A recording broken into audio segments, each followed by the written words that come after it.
This experiment is determination of mutual inductance and capacitance by Carey-Foster bridge.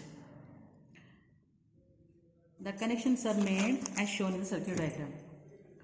This experiment consists of the voltage source, battery, and this box is the resistance box R, this is the resistance box Q, a key, a known capacitor, a galvanometer, and a mutual inductance coil.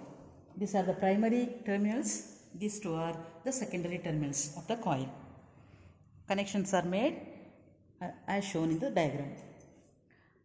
The first part of the experiment is to determine the mutual inductance of the given coil. A known capacitor of capacitance 1 microfarad is taken here.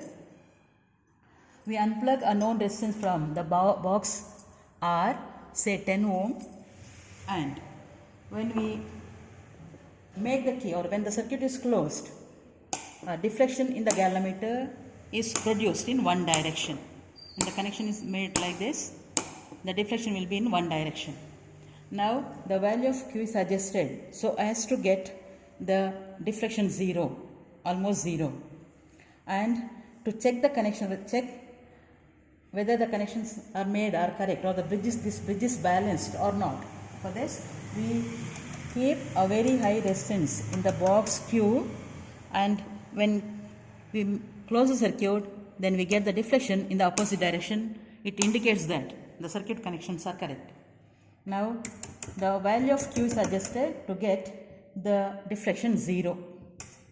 Here, when the key is made, when Q is 0, deflection to the right. We see the pointer deflecting to the right, and as I increase the value of Q, the deflection goes on decreasing.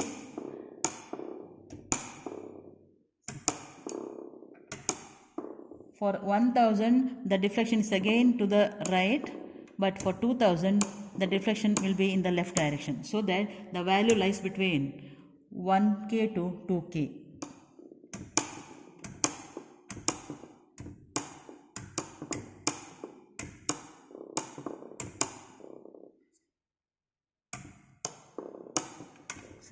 Now, for the resistance 1800 ohm, 1.8 kilo ohm, the deflection in the galvanometer is 0.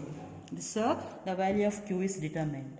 And the same procedure is repeated for different values of R, like 20, 30, 40 and so on. Corresponding values of Q are noted. The values are tabulated in the tabular column, given tabular column. Then, from the values of R, 1 by R is calculated. A graph is drawn by plotting 1 by R against Q. We get a straight line having negative x intercept. Slope, we determine the slope of that straight line. From that value, using the formula m equal to c by slope, we calculate the mutual inductance of the given coil. Next part is to determine the unknown capacitance. The given known capacitor is replaced by another capacitor. Now we have connected unknown capacitor.